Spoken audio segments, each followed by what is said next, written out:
Sais-tu réellement qui tu es? Connais-tu réellement ton identité? Parfois nous doutons de nous-mêmes parce que, notre identité est fondée, basée sur nos réussites ou nos échecs du passé.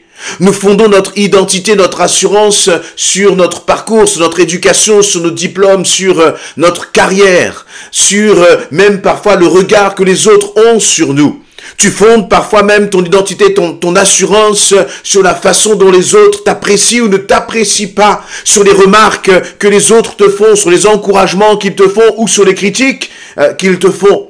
Et parfois, nous perdons même notre identité parce que nous ne savons pas réellement qui nous sommes. Mais laissez-moi vous dire que, la parole de Dieu nous dit clairement qui nous sommes en Jésus-Christ.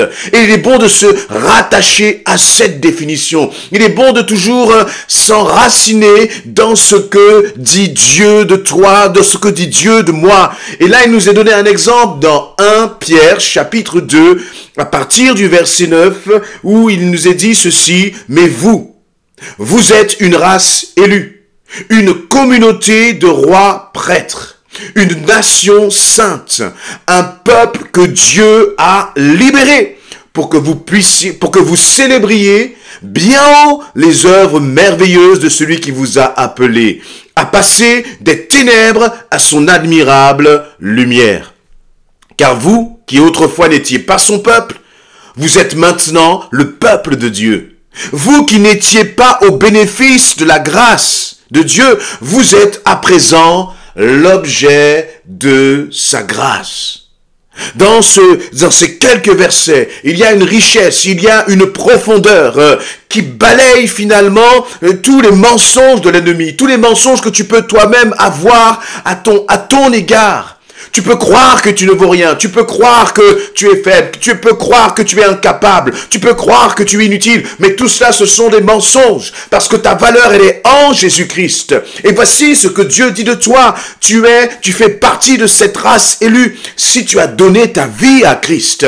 Voyez, si nous avons donné notre vie à Christ, il y a quelque chose de bien plus grand qui dépasse nos classifications humaines, nos classifications charnelles, qui vont consister à nous définir par notre culture, nous définir par notre couleur de peau, nous définir par notre niveau social, notre milieu culturel. Tout cela, le Seigneur dit, ça n'a plus aucune importance. Parce que moi, de mes enfants, je fais une seule et même race.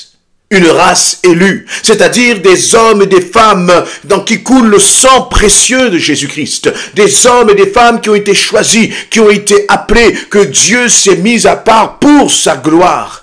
Et il est important pour toi de le réaliser. Sur cette terre, tu n'es qu'un passager. Sur cette terre, tu n'es qu'un pèlerin. Voyez, bien beaucoup vont défendre une identité. Vont défendre une identité noire, blanche, maghrébine ou je ne sais quoi d'autre. Mais nous qui sommes enfants de Dieu, ce qui est important pour nous, c'est cette race élue. C'est de réaliser que j'ai été choisi par Jésus-Christ, que tu as été choisi par Jésus-Christ. Et de cette race élue, Dieu dit, je fais de vous une communauté de rois prêtres. De rois prêtres. Il y a comme là deux fonctions. Le roi, c'est celui qui est dans la souveraineté. C'est celui qui a autorité. C'est celui qui domine. Tu n'es pas appelé à ramper. Tu n'es pas appelé à subir. Mais tu es appelé à exercer l'autorité que Dieu a mis en toi. Exercer l'autorité que Dieu a mis en toi, n'oublie pas, ce n'est pas de faire ce que toi tu veux, quand tu veux, avec qui tu veux, et te comporter comme tu le veux. Non, ce n'est pas de ce genre de roi-là que Dieu a établi dans son royaume. Parce que si nous tous, nous sommes des rois, pasteurs, anciens ou frères et sœurs, quel que soit, ton rôle, ta mission dans l'église, peu importe tout cela, tu fais partie des rois. Mais en tant que roi, n'oublions pas qu'il y en a un qui est roi des rois. Et c'est le Seigneur des seigneurs. Et c'est lui qui domine toutes choses. Et donc nous sommes, bien-aimés, des rois, mais soumis au roi des rois. C'est-à-dire des rois qui exerçons l'autorité comme un mandat que le Seigneur nous aurait donné. Nous exerçons l'autorité non pour nous-mêmes, mais pour honorer notre roi. Et dans cette fonction, il y a une dimension de roi-prêtre. Le prêtre, le sacrificateur, c'est celui qui servait Dieu en observant justement des règles bien précises qu'avait établi l'Éternel lui-même pour le peuple de sacrificateurs. Lorsque vous regardez tout ce qui a été dit à Aaron, Aaron ne pouvait pas faire ce qu'il voulait comme il le voulait dans le tabernacle. Non, il devait respecter ce que Dieu lui demandait de faire. Un peuple de sacrificateurs, un peuple qui va apporter l'offrande, qui va apporter son adoration à l'Éternel. Et il va dire ensuite une nation sainte. Voilà ce qui tu es. Cela, la sainteté doit faire partie, elle fait partie de ton identité en Christ. Et parce que Dieu a fait de toi, le citoyen de cette nation sainte, il a fait de toi un homme, une femme qui est sainte en Jésus-Christ. C'est-à-dire un homme, une femme qui a le pouvoir sur le péché. Un homme, une femme qui ne se laisse pas dominer par le péché, mais qui par l'Esprit de Dieu en toi, tu domines sur le péché. Parfois tu tombes, parfois tu retombes dans le péché. Et tu commences à douter, justement. Tu commences à te demander, mais est-ce que tu vas t'en sortir un jour? Laisse-moi te dire que tu vas t'en sortir parce que tu fais partie de cette nation sainte. Mais si tu commences à douter de la puissance de Dieu, si tu commences à douter du fait que Christ a brisé le pouvoir du péché et t'a libéré de l'esclavage, alors c'est ce doute qui t'emmènera justement dans l'esclavage. Mais tu peux marcher dans la sainteté, tu peux marcher dans la pureté. Et d'ailleurs, lorsque Pierre continue dans ce verset 9, il va dire, mais vous êtes un peuple que Dieu a libéré. Je crois qu'il faut apprendre à déclarer cela. Même si tu retombes, même si tu as des combats, que ce soit dans ton caractère, que ce soit dans ta conduite, il y a des choses qui ne plaisent pas à Dieu et sur lesquelles tu essaies de combattre. Eh bien, laisse-moi te dire que Dieu t'a libéré. Le verbe qui est utilisé ici, c'est le passé composé. Ce n'est pas un verbe du futur, ce n'est pas le futur, ce n'est pas un peuple de Dieu un peuple que Dieu libérera. Non, un peuple que Dieu a libéré. Mais il faut savoir le déclarer, il faut connaître son identité, il faut savoir qui tu es en Jésus-Christ. Il faut savoir regarder le péché en face, il faut regarder tes faiblesses en face et commencer à déclarer sur cela, je suis libéré parce que je fais partie du peuple que Dieu a libéré. Alors dans ma vie, je refuse l'esclavage. Je refuse tout ce qui vient et pour lequel je pourrais dire, je ne peux pas m'en débarrasser, c'est plus fort que moi. Non, parce que si tu fais partie du peuple de Dieu, tu dois déclarer qu'il n'y a rien de plus fort que toi. Il n'y a pas de péché, il n'y a pas de mauvaise habitude, il n'y a pas de mauvaise attitude, il n'y a pas de conduite répréhensible qui soit trop forte et contre lequel tu ne puisses lutter. Ce n'est pas vrai, parce que Dieu a déjà remporté ce combat. Et pourquoi est-ce qu'il l'a fait? Ce n'est pas pour que simplement nous puissions avoir une meilleure vie.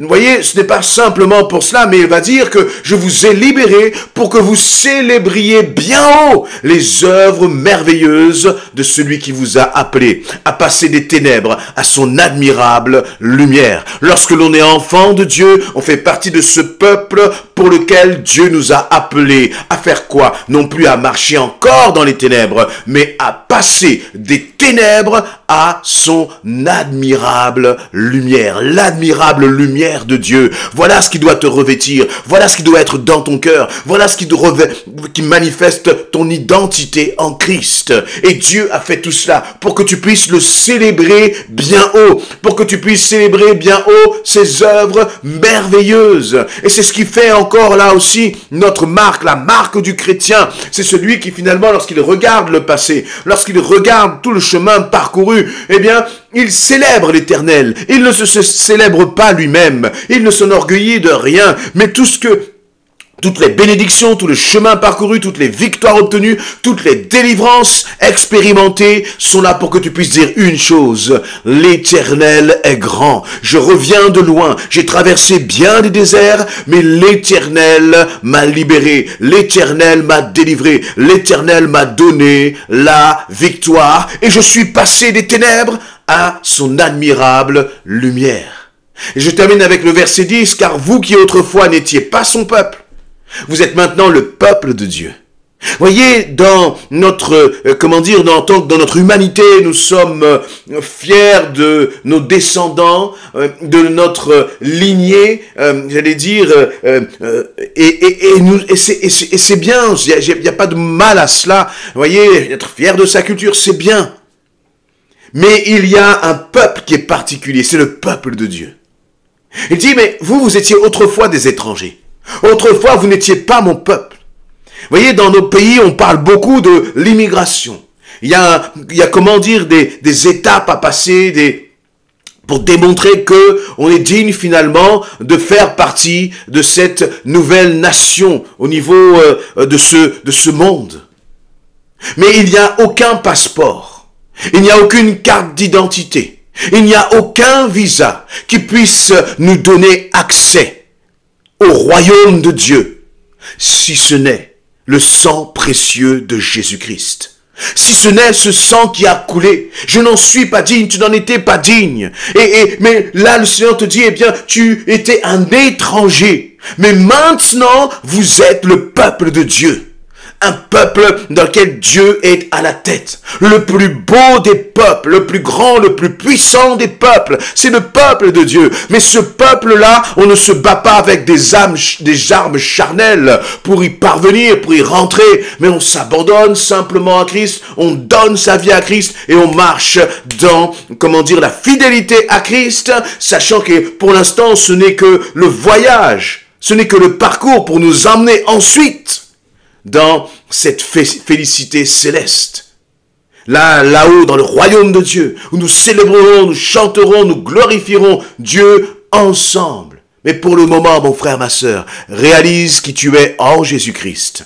Réalise ton identité en Christ. Et ne laisse pas le diable te dire le contraire. Ne laisse pas tes pensées mensongères te dire le contraire. Mais marche dans la sainteté. Marche dans l'obéissance à Christ. Marche avec un témoignage qui rend gloire à Dieu. Qui rend gloire à Dieu. Soyez encouragés et fortifiés. Et tenez bon, tenez ferme jusqu'au bout, afin de ne jamais perdre votre passeport pour l'éternité.